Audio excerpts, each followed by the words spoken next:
Educational research में आप सभी का स्वागत है। आज हम arts BA political science honours paper 1 के महत्वपूर्ण प्रश्नों के बारे में जानकारी प्राप्त करेंगे, जो हमारे फाइनल एग्ज़ाम के लिए बहुत ही महत्वपूर्ण होगा। जिसमें हमारा क्वेश्चन नंबर 1 कह रहा है कि राजनीतिक सिद्धांत की प्रकृति एवं महत्व पर प्रकाश डालें। तो बता दें कि राजनीतिक सिद्धांत की प्रकृति एवं महत्व पर प्रकाश डालने से पहले सबसे हमें राजनीतिक सिद्धांत के बारे में जानना बहुत ज़रूरी है। तो राजनीतिक सिद्धांत की प्रकृति में परिवर्तनशीलता देखी जाती है, और जब से राज्य का स्वरूप लोक कल्याणकारी हुआ है तब से राजनीतिक सिद्धांत में अधिक परिवर्तन हो रहा है। यानी कहने का तात्पर्य यह है कि जब से हमारा राज्य यानी कि स्टेट लोक कल्याणकारी मतलब होता है कि जनता के हित के लिए जब से कार्य कर रही है, तब से हमारे राजनीतिक सिद्धांत में अधिक परिवर्तन देखने को मिल रही है।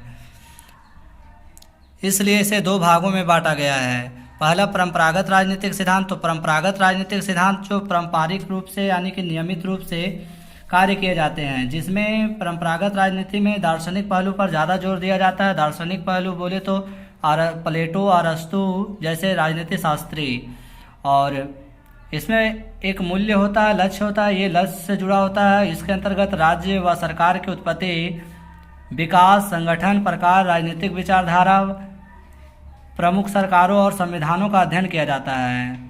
तो परंपरागत राजनीति जो हमारा परंपरागत रूप से यानी कि चलता आ रहा है, जिसमें समस्याओं का समाधान, संविधानों का संविधान, समाजों का संविधान, सिद्धांतों का संविधान सभी सुचारू ढंग से किया जाता है। पॉइंट नंबर 2 में कह रहा है कि आधुनिक सिद्धांत। तो आधुनिक सिद्धांत यानी आधुनिक राजनीतिक सिद्धांत के तहत वैज्ञानिक पद्धति का विशेष जोर दिया जाता है। राजनीतिक सिद्धांतों का समाधान वैज्ञानिक पद्धति से किया जाता है। इसके तहत नवीन विचारधाराओं का अधिक महत्व दिया जाता है, जिसमें हेराल्ड, लासवेल तथा चार्ल्स मेरियम, डेविड स्टन जैसे राजनीति शास्त्री महत्वपूर्ण योगदान है। आधुनिक पद्धति एक ऐसी प्रणाली है जिसके तहत में साइंटिस्ट यानी वैज्ञानिक पद्धति का जो प्रयोग किया जाता है। जैसे वर्तमान समय में यानी कि वोटिंग प्रणाली जो है वो इलेक्ट्रिक मशीन के जरिए किया जाता है। तो ये एक आधुनिक राजनीतिक सिद्धांत है। यानी जितने भी समस्याएं वर्तमान समय में समाधान किया जाता है, सभी आधुनिक राजनीतिक की देन है। और आधुनिक राजनीति के तहत में नवीन प्रणाली का विशेष प्रयोग किया जाता है, और जिसमें विभिन्न राजनीतिक शास्त्रियों Lasswell, Charles Merriam, David Easton जैसे महान राजनीतिक शास्त्री को विशेष महत्व दिया जाता है। जबकि परंपरागत राजनीतिक सिद्धांत में परंपरावादी सिद्धांतों पर विशेष जोर दिया जाता है, जिसमें समाधान, राजनीतिक सिद्धांत का महत्व। तो राजनीतिक सिद्धांत का महत्व आंदोलन में महत्वपूर्ण भूमिका निभाता है। यानी राजनीतिक सिद्धांत आंदोलन में महत्वपूर्ण भूमिका निभाता है। आंदोलन के जरिए क्या करते हैं, अपनी आवश्यकताओं की पूर्ति करते हैं।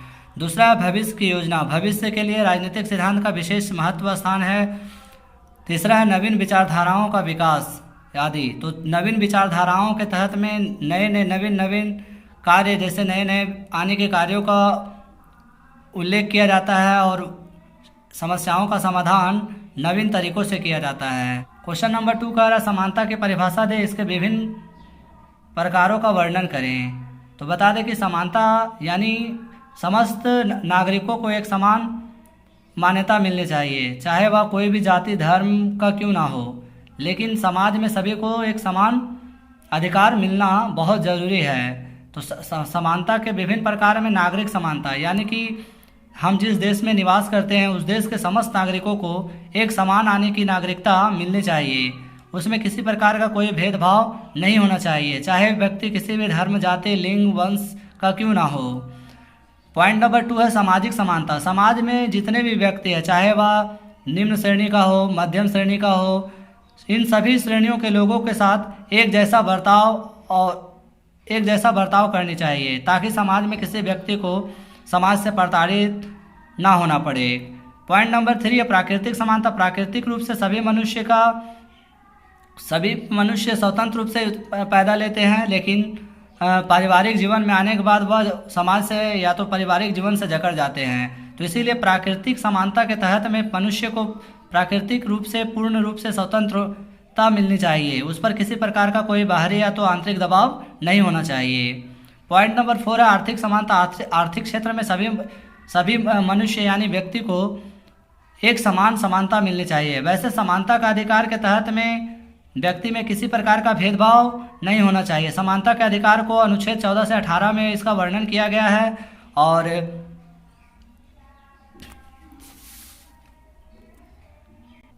क्वेश्चन नंबर 3 है, स्वतंत्रता और समानता के बीच संबंध बताइए एवं स्वतंत्रता का प्रकार।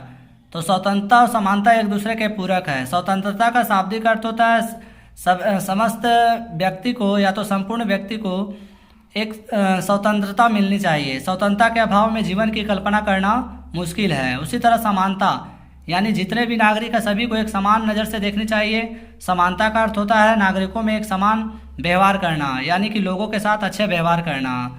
तो स्वतंत्रता के कुछ प्रकार यहाँ पे दिया गया, जिसमें राजनीतिक स्वतंत्रता यानी राजनीतिक क्षेत्र में प्रत्येक व्यक्ति को एक समान आने की स्वतंत्रता मिलनी चाहिए। राष्ट्रीय स्वतंत्रता, एक देश में निवास करने वाले समस्त व्यक्ति को स्वतंत्रता मिलनी चाहिए।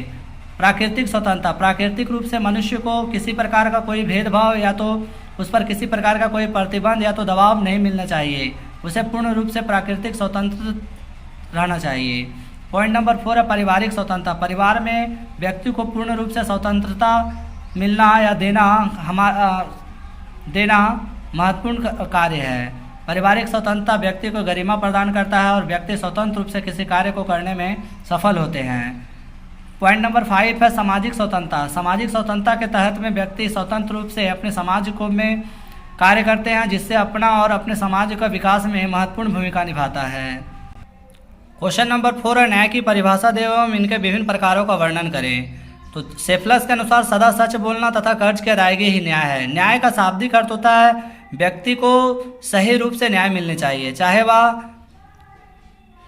गरीब निर्धन अमीर गरीब क्यों ना हो।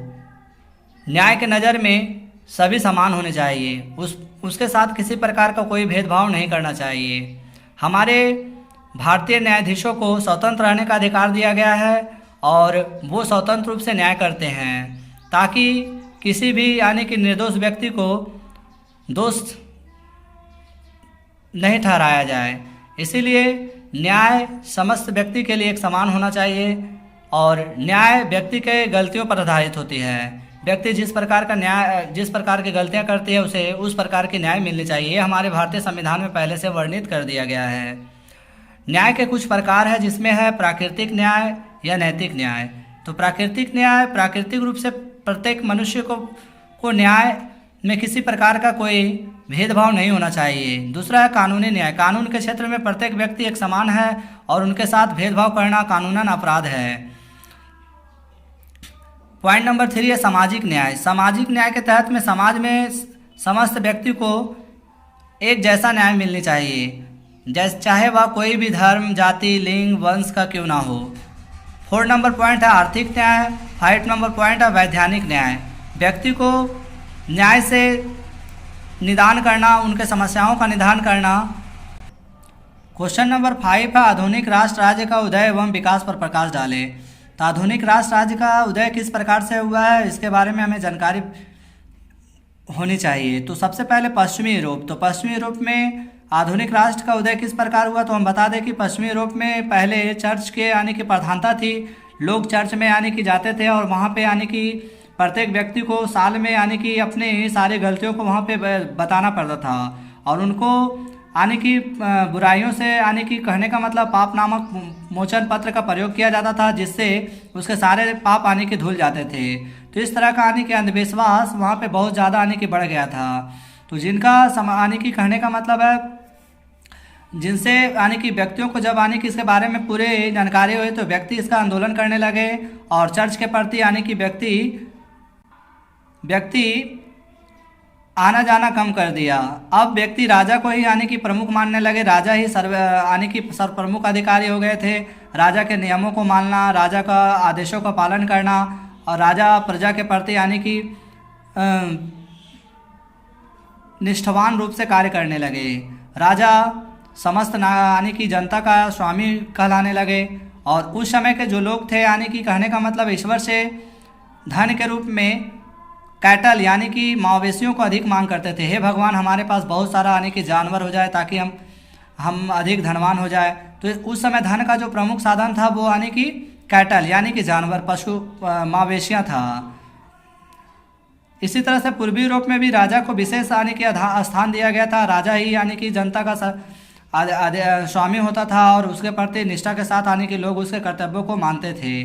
फिर मध्य यूरोप में, तो मध्य यूरोप में भी यानी कि धीरे धीरे आधुनिक राष्ट्र की स्थापना होते चली गई। तो आधुनिक राष्ट्र राज्य के तहत में राजा का जो उदय हुआ उस समय दैवीय सिद्धांत को विशेष महत्व दिया जाता था। और दैवीय सिद्धांत का अर्थ होता है कि राजा जो होता था भगवान का यानी कि कहने का मतलब है दूत के रूप में धरती पर जन्म लिया, ऐसा लोगों में यानी कि विश्वास होता था। लोग यानी कि राजा को ही अपना भगवान मानने लगे थे। तो दैवीय सिद्धांत हमारा फाइनल एग्जाम में भी पूछा जाता है। और उस समय दैवीय सिद्धांत के तहत में मवेशियों को विशेष महत्व दिया जाता था। कोई भी ब्राह्मण अगर यदि पूजा पाठ करते थे तो उसे दान में अनेकों मवेशियाँ मिलते थे, और जिसके पास सबसे अधिक मवेशियाँ होते थे वही सबसे ज़्यादा शक्तिशाली यानी कि धनवान कहलाते थे।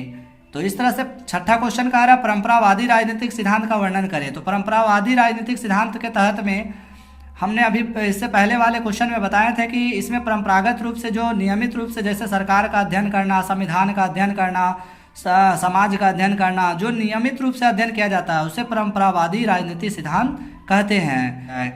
अब हम कुछ महत्वपूर्ण MCQ क्वेश्चन के बारे में भी जानकारी प्राप्त कर लेते हैं। क्वेश्चन नंबर 1 है किसने उत्तर व्यवहारवादी का श्रेणीकरण किया? तो ये किया था स्टन ने, यानी डेविड स्टन इसका पूरा नाम है।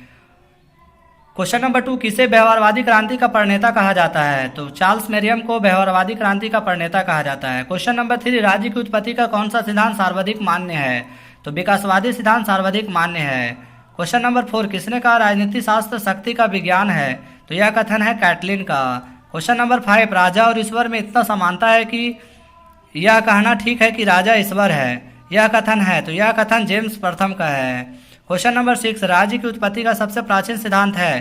तो राज्य की उत्पत्ति का सबसे प्राचीन सिद्धांत है दैवीय सिद्धांत, जो हमारा फाइनल एग्जाम के लिए बहुत ही महत्वपूर्ण है। दैवीय सिद्धांत में हमने बताया था कि राजा को भगवान का दूत माना जाता था और जनता राजा को अपना भगवान मानते थे। क्वेश्चन नंबर 7 है सत्ता का अर्थ कानूनी तथा उचित शक्ति है, यह कथन है? तो यह स्थान वेबस्टर शब्दकोश का है।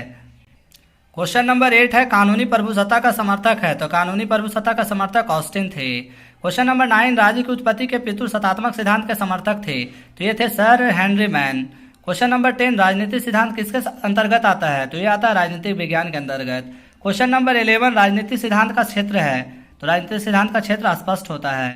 क्वेश्चन नंबर 12 किस पद्धति को तत्व मीमांसा या चिंतन मूलक कहा गया है? तो दार्शनिक पद्धति को तत्व मीमांसा या चिंतन मूलक कहा गया है। क्वेश्चन नंबर 13 है पॉलिटिकल सिस्टम किसने लिखा है? तो ये डेविड स्टन ने लिखा है। क्वेश्चन नंबर 14 निम्न देश में नाम मात्र की प्रभुसत्ता का अस्तित्व है? तो ये नेपाल में है।